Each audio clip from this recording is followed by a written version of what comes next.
ఇప్పుడు అదేవిధంగా పడాలపల్లి కానీ ముఖ్యంగా ఆరోవాడ కానీ ఇక్కడ మన మండలాఫీస్ దగ్గర కానీ రోడ్లు చాలా చూడండి మీరు ఎంత అభివృద్ధి జరుగుతుందో. ఇవన్నీ కూడా నడుస్తున్న అభివృద్ధితోని మనకు అన్నదండాలన్నీ సీఎం గారు అన్నగారికి బాగా ఉన్నారు కాబట్టి ఇంకో 3 సంవత్సరాల్లో ఇంకా చాలా మనకు చేస్తారు.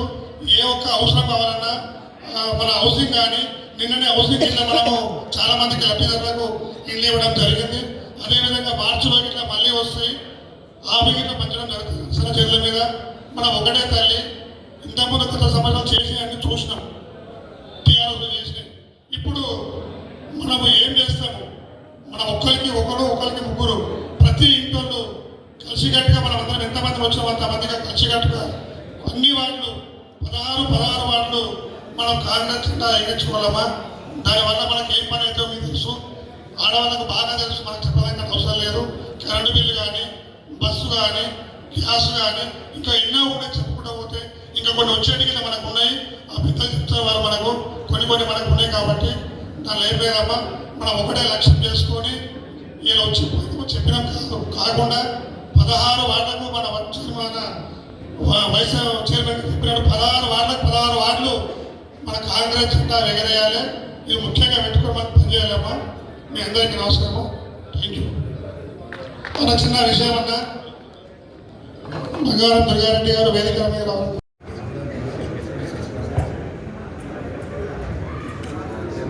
దాంతోపాటు సర్పంచ్ ఎలక్షన్స్లో కూడా అన్ని చోట్ల టీఆర్ఎస్ పార్టీ ఉంటుంది. అంటే వాళ్ళు 10 సంవత్సరాల హయాంలో ఏం చేసినారు, మన కాంగ్రెస్ పార్టీ ఈ 2 సంవత్సరాలలో ఇన్ని పథకాలు అమలు చేస్తూ ప్రజల ప్రేమ సంపాదించుకుంటూ ముందుకు వెళ్ళడం జరిగింది. ఆయనకు బుద్ధి లేదా, చూస్తలేడా? ఆయన హయాంలో ఓడిపోతున్నారు టీఆర్ఎస్ పార్టీ అని, మళ్ళీ కూడా ప్రజలు నమ్ముతలేరు కాంగ్రెస్ పార్టీని అని చెప్పి తప్పుడు ప్రచారం చేస్తున్నాం. సో మనకు మళ్ళీ ఒక అవకాశం వచ్చింది ఈ మున్సిపల్ ఎలక్షన్స్. మనం అన్ని చోట్ల కూడా మన సత్తా ఏదో మనం చూపించేది అవసరం ఉన్నది. ప్రత్యేకంగా గజ్వెల్లో ఇప్పుడే నర్సారెడ్డి గారు చెప్పినట్టు మనము ఇక్కడ కేవలం లోకల్ నాయకులతో ప్రచారం చేసి మన పనులు ఏదైతే చేసినాము, ఎక్కడ కూడా ఏ మున్సిపాలిటీ వెళ్ళినా కానీ అక్కడ టీఆర్ఎస్ ప్రభుత్వంలో నిధులు మనం చూసినప్పుడు ఆ రోజులలో కేటీఆర్ ఎక్కడ కొని నేను 25 కోట్లు ఇస్తున్నా, 50 కోట్లు ఇస్తున్నా అని చెప్పి అనౌన్స్ చేసినారు. కానీ ఏ మున్సిపాలిటీ కూడా ఆ పైసలు రాలేదు. కానీ ఇప్పుడు కాంగ్రెస్ ప్రభుత్వం వచ్చిన తర్వాత ఆల్రెడీ 15 కోట్లు వచ్చినాయి, 8 కోట్లు ఆల్రెడీ ఫాస్ట్గా మా కాన్స్టిట్యున్సీ ఒకటే కాన్స్టిట్యున్సీ ఇంత 8 కోట్లు ఖర్చు పెట్టిన కాన్స్టిట్యున్సీ. నేను కూడా ఖర్చు పెట్టలేదు. నర్సారెడ్డి గారికి అందరూ కూడా చప్పట్లు కొట్టండి మంచిగా. ఎందుకంటే ఆలోచించి తొందరగా చేయాలి పని అని చెప్పి వారు పనులు చేయించడం జరిగింది. అంటే కాంగ్రెస్ పార్టీ ఇన్ని అప్పుల రాష్ట్రం టీఆర్ఎస్ పార్టీ చేసినప్పటికీ కూడా లేదు, మన ప్రజలకు ఏదో చేయాలి, మేలు చేయాలి అని చెప్పి ఈ కార్యక్రమాలు తీసుకోవడం జరిగింది.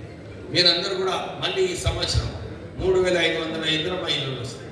మీరు మళ్ళీ అందరికీ కూడా ఎవరైతే సోమదర్ ఏదో కొందరు కుట్టుకోలేకపోతున్నారో, కొందరు నాయకులు కాంట్రాక్టర్లు ఎవరైతే నగర అభివృద్ధిలో ఉన్నారో వాళ్ళకి చెప్పి కొన్ని ఇల్లు కట్టించేసే పైసా పంచారాయిగా. సో అది కూడా చేస్తే నిజంగా మిగతా వాళ్ళకి కాంగ్రెస్ పార్టీ న్యాయం చేసినట్టు ఉంటుంది. సో మనం ఇవన్నీ కూడా ప్రజల దగ్గరికి తీసుకెళ్ళి చెప్పాలి నిజంగా ఏం చేసిండు కేసీఆర్. ఏ పెద్ద పెద్ద బిల్డింగ్లు కట్టుకున్నారు, సిద్దిపేట చూస్తున్నారు, పెద్ద పెద్ద బిల్డింగ్. ఎందుకు పెద్ద పెద్ద బిల్డింగ్లు పెద్ద పెద్ద ప్రాజెక్ట్ కట్టినప్పుడే కమిషన్లు వస్తాయి, అవునా లేదా? ఆ అవినీతిలో మునిగినందుకు టీఆర్ఎస్ పార్టీ అవినీతిలో మునిగినందుకు ప్రజలు టీఆర్ఎస్ పార్టీని నమ్ముతున్నారు. సో మనం ఈ మున్సిపల్ ఎలక్షన్లో మనము మున్సిపల్ చైర్మన్షిప్ మనం గెలుచుకుంటే మనకు ఒక మంచి దారి కనబడుతుంది. వచ్చే అసెంబ్లీ ఎలక్షన్లో మనం నర్సారెడ్డిని మన గెలిపించుకునే 100% గెలిపించుకోవాలి. సో అంత రెస్పాన్సిబిలిటీ గైస్ ఎట్లా చేసి మనం ఈ మున్సిపాలిటీని మనం గెలిపించుకోవాలి. ఎవరు కూడా ఇప్పుడే నర్సారెడ్డి గారు చెప్పినట్టు చాలా చోట్ల కూడా నేను చూస్తున్నాను, ఒక్కొక్క వార్డుకి 10 మంది అప్లై చేస్తున్నారు కాంగ్రెస్ పార్టీ. సో అది బాబు అదే ఉండే ఇక్కడ ఇక్కడికి వచ్చే సో ఒక్కొక్క వార్డుకి 10 మంది అప్లై చేస్తున్నారు. మీరు అందరు కూడా గమనించాలి, ఒక్కరికే వస్తుంది టికెట్. సో 9 మంది నిరాశపడద్దు. ఎక్కడైనా మనం పోస్ట్ అయినా కానీ నిధులైనా కానీ వాళ్ళకి ఇస్తూ మనం అందరం కలిసి కొట్లాడినప్పుడే 10 సంవత్సరాలు మనం సత్తాలో లేము, మళ్ళీ ఇక్కడ మున్సిపాలిటీలో సత్తాలో వస్తుంది. మన పనులు మనం మంచిగా చేసుకోవచ్చు, మన వార్డులను మంచి అభివృద్ధి కూడా చేసుకునే అవకాశం ఉంది. సో మనము మన వార్డులలో కొంచెం విభేదాలు పక్కకు పెట్టి అక్కడ కూడా ఆ వార్డ్ వైజ్లో మనం అందరం ఏ కులం పెద్దగా ఉన్నది, ఏ గ్రూప్ ఎక్కువ మంది ఉన్నారు, ఇవన్నీ డేటా తీసుకునేది అవసరం ఉన్నది. సో వాళ్ళ కాస్ట్ వైజ్ డేటా తీసుకోండి. సర్వే కూడా చేయించిందంట. నిజంగా గెలిచే క్యాండిడేట్కి మనం ఇచ్చేది అవసరం ఉన్నది.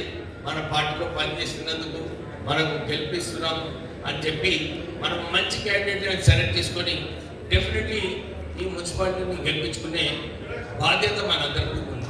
సో మనము కొద్దిగా విభేదాలు పక్కకు పెడదాము. నాకు టికెట్ రాలేదని నిరాశపడదు. మనం అందరం కలుసుకొని మన టీఆర్ఎస్ అభ్యర్థిని ఓడించే ఇంత మంచి అవకాశం మనకు దొరకదు. సో మనం అందరం కలిసి కంకణం పట్టుకొని పనిచేయాలని చెప్పి మీ అందరినీ కోరుతున్నాను. మీరు ప్రచారంలో కూడా చెప్పాలి. వారు చెప్పినట్టు కేసీఆర్ ఒకటేసారి వచ్చి తూపురానికి ఎమ్మెల్యేగా ఎట్లుండాలి, రావాలి, ప్రజలలో తిరగాలి, ప్రజలలో తిరిగి ప్రజలకు పని చేయాలి. లేకుండా కానీ ప్రజలలో ఒక ఉత్సాహం కల్పించాలి. ఎమ్మెల్యే బాధ్యత అది. ఏమున్నా కానీ ప్రజలలో ఉండి ప్రజలతో తిరిగినప్పుడే రాజకీయ నాయకుడు సక్సెస్ఫుల్గా ఉంటాడు. మన మున్సిపల్ చైర్మన్ ఎవరైతే లోకల్ నాయకులు ఉంటారో వారు వచ్చి మాకు రిప్రజెంటేషన్ ఇస్తే నేను కూడా పోయి ముఖ్యమంత్రి గారిని అడగవచ్చు, అరే మా తూప్రాన్ మున్సిపాలిటీలో ఎక్కువ నిధులు కావాలి, వాళ్ళందరూ డిమాండ్ ఉన్నది, నాకు ఇక్కడ డిగ్రీ కాలేజ్ కావాలని చెప్పి డిమాండ్ ఉన్నది. డెఫినెట్లీ మనం కూడా ఒక డెలిగేషన్ తీసుకుపోయి మన తూప్రాన్కి ఒక డిగ్రీ కాలేజ్ కావాలని చెప్పి మనం కొట్లాడి మనం సాధించుకుందాం ఒక డిగ్రీ కాలేజ్. మీతో డెఫినెట్లీ ఇది చాలా ముఖ్యమైన విషయం. ఎందుకంటే విద్యలో చాలా వేలాది కోట్ల రూపాయలు రాష్ట్ర ప్రభుత్వం ఖర్చు పెడుతుంది. మీరందరూ చూసినారు. మొన్న కూడా పోయిన సంవత్సరం మన ఇక్కడ 50,000 టీచర్ల భర్తీ చేయడం జరిగింది. మన కాంగ్రెస్ పార్టీ వచ్చిన తర్వాత మీరు చెప్పాలి అన్ని చోట్ల కూడా ఈ 2 సంవత్సరాల్లోనే మనము 1,00,000 ఉద్యోగాలు కల్పించినాం. 1,00,000 ఉద్యోగాలతో పాటు మళ్ళీ ఒక 40,000 ఉద్యోగాలకు నోటిఫికేషన్ వస్తుంది వచ్చే నెల. మనము ప్రజలకు కూడా ఏదైతే మనము రేషన్ కార్డు ఇచ్చినామో వాళ్ళందరికీ కూడా వచ్చే నెల నుంచి పెన్షన్లు కూడా ఇచ్చే ఆలోచన మన రాష్ట్ర ప్రభుత్వం ఉంది. మనం గట్టిగా అందరికీ చెప్పొచ్చు అన్నమాట. మనమే పెన్షన్ ఇస్తున్నాము, రాష్ట్ర ప్రభుత్వం దాని గురించి రేషన్ కార్డు ఇచ్చిందని చెప్పి మీరందరూ కూడా ఈ ఎలక్షన్లో ప్రచారం చేయాలి. ఒకటే ఒక పిలుపు, మళ్ళొకసారి విభేదాలు పక్కకు పెట్టండి. మనమందరం నాయకులం కలిస్తే డెఫినెట్లీ మనం వెళ్ళవచ్చు. నేను ఈరోజు ఇది 3వ మీటింగ్ అన్నమాట. ఈశ్వరపూర్లో ఒకటి, మన జిన్నారంలో ఒకటి, ఇక్కడ ఒకటి. నిజంగా కార్యకర్తల జోష్ ఏదైతే చూస్తున్నానో నాకైతే నమ్మకం కలిగింది. డెఫినెట్లీ కాంగ్రెస్ పార్టీ ఈ మున్సిపల్ ఎలక్షన్స్ స్వీప్ చేస్తుంది. సో మీరు ఈ జోష్ ఇట్లనే కొనసాగాలి. ఈ జోష్ ఉన్నప్పుడే ప్రజలలో కూడా నమ్మకం వస్తుంది. లేదు కాంగ్రెస్ పార్టీ నాయకులందరూ కూడా కలుస్తున్నారు, కాంగ్రెస్ పార్టీ గెలుస్తుందని చెప్పి ఈ వర్డ్ టు మౌత్ ప్రచారం కూడా చేసే అవసరం ఉంది. సో మీరందరూ కూడా ఇట్లనే కష్టపడి మన పార్టీ ఏదైతే ఉందో ఇంకా 3 సంవత్సరాలు సత్తాలో ఉంటాము. మన నాయకులకు, మన కార్యకర్తలకు మనము నిజంగా న్యాయం చేసే వ్యవస్థలో మనం అందరం కూడా